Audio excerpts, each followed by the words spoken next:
Good afternoon, KENOLAND. This is forecast first. It looks like a pleasant afternoon. Temperatures mid-50s, Sioux Falls, Aberdeen, also 56.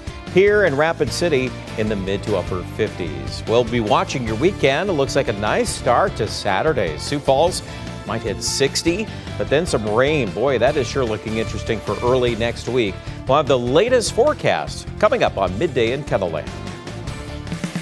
Live from KENOLAND Media Group, Midday in KENOLAND.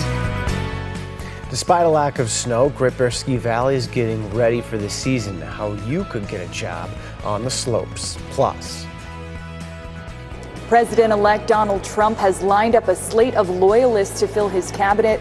I'm Nicole Skanga on Capitol Hill with how lawmakers are responding to his more controversial picks.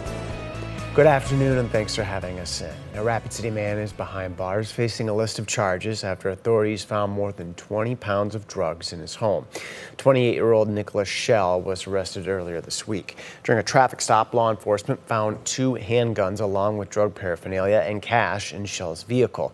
A follow-up search warrant at Schell's home turned up more than 13 pounds of marijuana, 9 pounds of magic mushrooms, multiple pounds of THC edibles, THC wax, and cartridges. Authorities also found 13 additional firearms and more than $160,000. A Pierre mail carrier is accused of stealing mail so he could illegally get rebates from Menards. Court documents say Nicholas Travers would look for letters being sent to the company's rebate center in Elk Mound, Wisconsin. He's accused of stealing those envelopes, filling out new rebate forms, and then sending in the stolen receipts so the rebates would be sent to him. The alleged crimes happened for more than 2 years.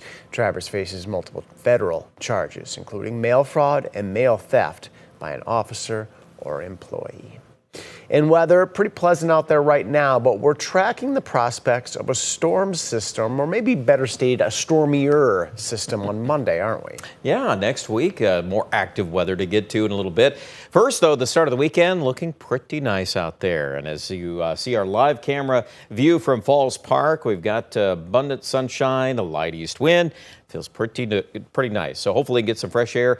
Take a walk here into the early evening if that's on your agenda. Otherwise, if that doesn't work out, tomorrow, Sioux Falls, other than the wind, we might hit 60. So that's doing pretty good for this time of the year. 49 this hour in Pierre. Hey, look at Valentine, Nebraska. We're right at 60 and winter 63. So definitely warming up in that direction. 52 in Rapid City. So all those numbers gaining some momentum here. We've got an east-southeast wind at about 5 to 15 miles per hour.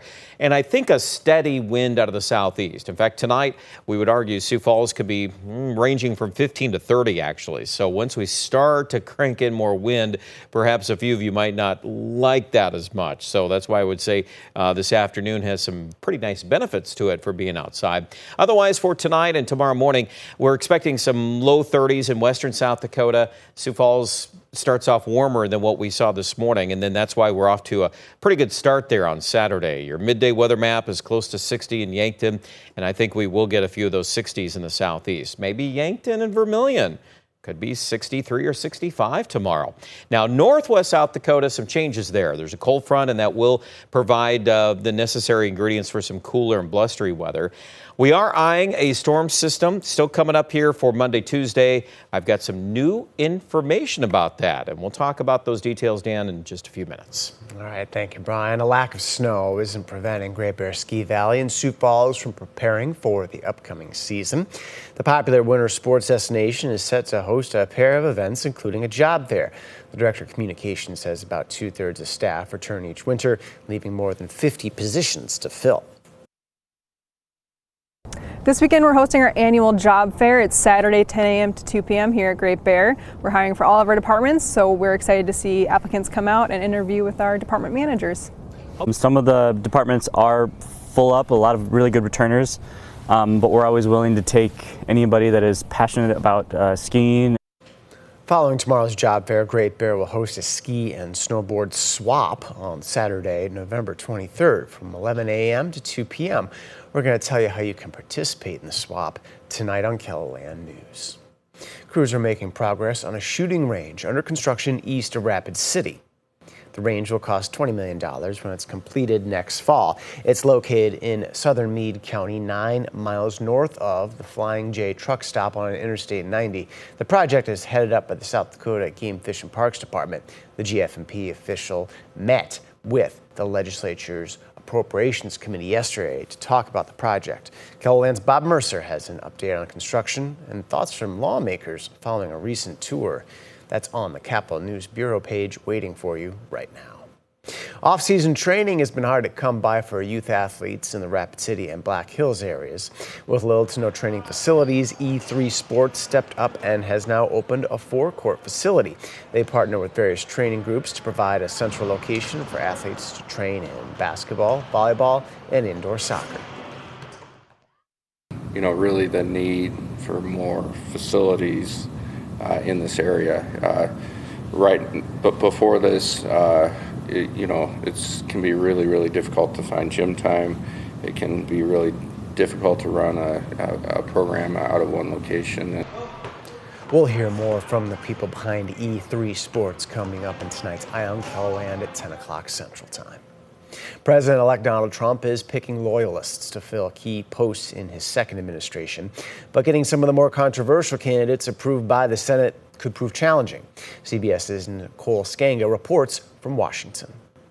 Please welcome the President of the United States. President-elect Donald Trump enjoyed a black tie victory lap at his South Florida golf club Thursday night. We won the popular vote. Oh, I love that. He also praised Robert F. Kennedy Jr., his new pick for Secretary of Health and Human Services. There's no vaccine that is, safe and effective. Kennedy has a long record of criticizing vaccines and perpetuating false claims, including that vaccines cause autism.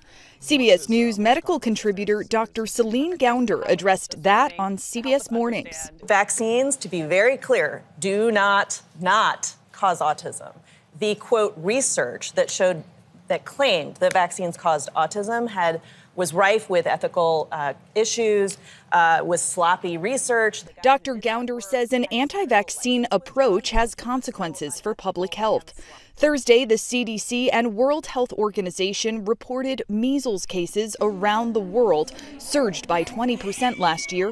More than 100,000 people died, most of them young children. Kennedy joins a list of cabinet picks who will test the new Republican Senate majority's loyalty to the president-elect. Senators are already expressing reservations about confirming Trump's choice for Attorney General, former Congressman Matt Gaetz. Some say they want to see the findings of a House Ethics Panel investigation into alleged sexual misconduct and drug use. I think there should not be any limitation on the Senate Judiciary Committee's investigation, including whatever the House Ethics Committee has generated. Trump's pick for Defense Secretary, Fox News host Pete Hegseth, is also in the spotlight. The Monterey, California Police Department has confirmed it investigated the Army veteran for an alleged sexual assault in 2017. No charges were filed, and Hegseth denies the allegations.